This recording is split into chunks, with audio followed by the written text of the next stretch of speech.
Hello Pisces, Sun, Moon, Rising, and Venus sign. Sana po nasa mabuting kalagayan. Welcome back po sa Star Tarot. Kung bago kayo rito, welcome na welcome din po kayo and thank you po sa inyong suporta. I truly appreciate it and God bless you all. Tignan po natin ang mga messages ninyo for today. This is for the week. Sorry. October 15 to 21 po, Pisces. So, we have bear, ayan, danger, especially in money matters. Ayan, mag-ingat kayo pagdating sa inyong kaperahan, maaring budgeting, maaring sa pagbabudget ninyo ito. Make sure na yung spending ninyo dito, Pisces, is based on your budget para hindi masakta ng inyong kaperahan. Okay? Pag-ingatan din ninyo dito yung aside from spending, pag-ingatan din ninyo yung pagtatago ninyo ng pera, yung mga investment ninyo, yung savings ninyo, make sure na lagi ninyong minomonitor yan. Okay? We have man, and dealings or relationship with a man. This could be anyone sa buhay ninyo. Si man, maaring asawa ninyo, boyfriend ninyo, mandiligaw ninyo, maaring ganon, anak ninyo.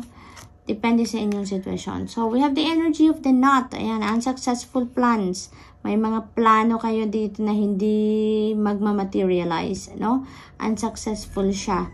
So, that doesn't mean, Pisces, na hindi yan para sa inyo talaga, Maaring off-timing lang yan. Maaring yung plano ninyo is hindi lang, yung ni-roll out ninyo hindi tama sa panahon. Maaring ganon.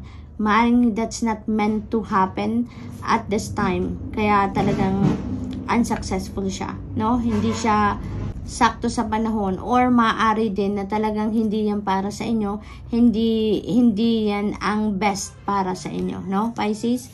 Maaaring ganun din ang sitwasyon. Tignan natin kung ano pa ang ganap for Pisces.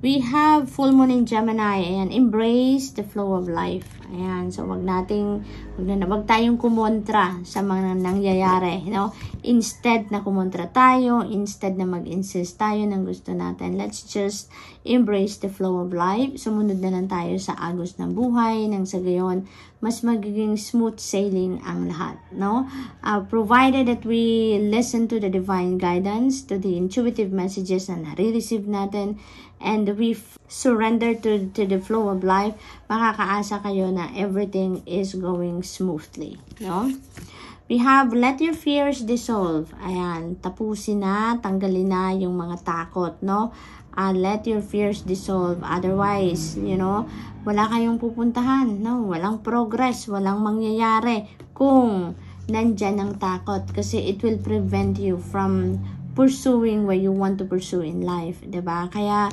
dissolve na yan, tanggalin na sa puso ninyo, sa sarili ninyo yung takot.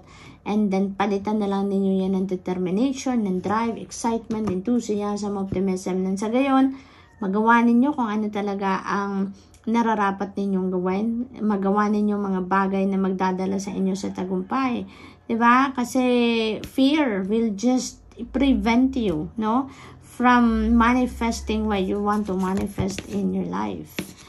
Step into your power. Ayan, step into your power. Magiging very powerful ngayon si Pisces. Ang iba sa inyo dito, Pisces, siguro, you allowed other people to run your life, in the past. Pero ngayon, you are reclaiming your power. You are reclaiming your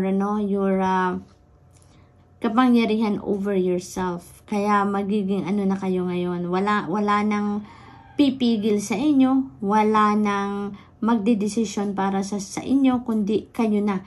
Kayo na dito ang captain of your own ship, Pisces. So, this is really beautiful kasi parang naglalakas loob na kayo ngayon na to take full responsibility of yourself. So, kudos to you, Pisces, sa paglalakas ng loob ninyo dyan. Magagawa na ninyo ngayon kung ano talaga ang gusto ninyong gawin. Kung anong idea ninyo, anong naiisip ninyo, anong nararamdaman ninyo, you would be able to express yourself na sa ngayon, We have nature's signs. So, ayan. So, merong mga guidance talaga sa inyo, Maaaring naghihingi din talaga kayo ng gabay sa Divine Universe, Pisces. And you are being sent, the guidance through nature, Through nature. Kaya, mahalaga na nag-spend time kayo with nature. Nang sa gayon, ma-pick up ninyo kung ano yung messages sa inyo na ng divine universe as a guide, no? Yung ganon. So, what else? We have abundance. Napakaganda naman. You are going to be very abundant and prosperous around this time. May mga blessings na parating dito for you in abundance. So, that could be anything. That could be money. Tignan mo, umuulan ng pera. Gold coins. Ang dami-dami ng gold coins dito sa bulaklak, sa paanan ng babaeng ito. So, Pisces, maaaring nagsimula na dumating ang financial blessings ninyo. No? Kasi dito, ang dami nang naipon at patuloy pa rin ang umuulan ng pera. So, Pisces, this is abundance in money na parating sa inyo dito or maaring dumating sa inyo dito. So, keep your positive mindset, no? Keep your positive mindset, abundant and prosperous mindset talaga, no? Dapat dito ang pinagfo-focusan ninyo. Nang sa gayon, ito yung ma-attract ninyo. Ito yung mangyari talaga sa buhay ninyo, okay? We have protect your dreams. Ayan, ang mga pangarap ninyo. Keep it close to your heart. Huwag muna ninyong isi-share yan sa iba. Huwag ninyo munang ipagsasasabi sa iba because you never know. Baka mapagkwentuhan ninyo, ma-share ninyo ng inyong mga pangarap, ng inyong mga heart's desires are the people na mga low vibration, no? Maunahan kayo, kunin yung idea ninyo, kunin yung strategy ninyo. So, just keep it close to your heart until nahanda na kayong gawin or nasimulan ninyo yan, then that is the time na pwede na ninyong i-share yan, no? And sa gayon, hindi kayo masabotage ng iba, no? So, what else? We have 7 of emotions. Ayan. So, this is, opportunities, no? Multiple opportunities ang maaring kumatok sa buhay ninyo around this time, Pisces. So, that could be in different areas. Maaring that could be a business opportunity. Maaring relationship then of opportunity. Maaring pangkaperahan, money, career, finances. It could be anything, no? What else? We have Ace of Inspiration. Ayan. So, this is new beginning energy.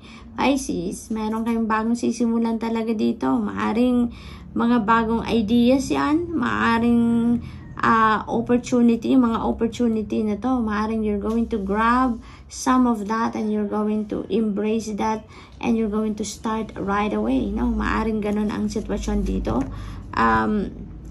Kung ano man yung opportunity na ito na sisimulan ninyo dito, na i-grab ninyo, that is going to be, maaring dream opportunity yan para sa inyo, no?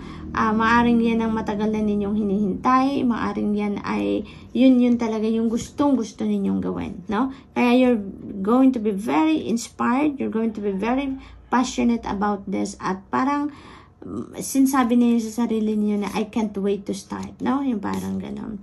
We have 4 of inspiration. There is celebration coming up, no? Pisces, there is celebration coming up. Maaring yung celebrate niyo dito is the abundance, no? Maaring meron kayong financial blessings talaga na bonggang-bonggang dadating and you are going to celebrate that with the family. Magpapasalamat kayo sa divine universe and you're going to, to celebrate that with your family and friends. Maaari din dito na may reunion na mangyayari, no? Maaring some of you are coming home sa pamilya ninyo, you're going to visit your family, at maaring may reunification dito na mangyayari. Maaring yan ang isa-celebrate niyo. Maari din na there is a accomplishment or achievement kayo na isa-celebrate dito with your family and friends. So, whatever the case may be, i-enjoy ninyo yan. You deserve it. Pinagtagumpayan ninyo yan. Diba? That is a blessing. So, i-enjoy ninyo at don't forget to be grateful. So, Pisces, that's all I have for you for the week. I hope nakatulong ang mga mensaheng ito in some way. Thank you for watching. Love and light. Namaste.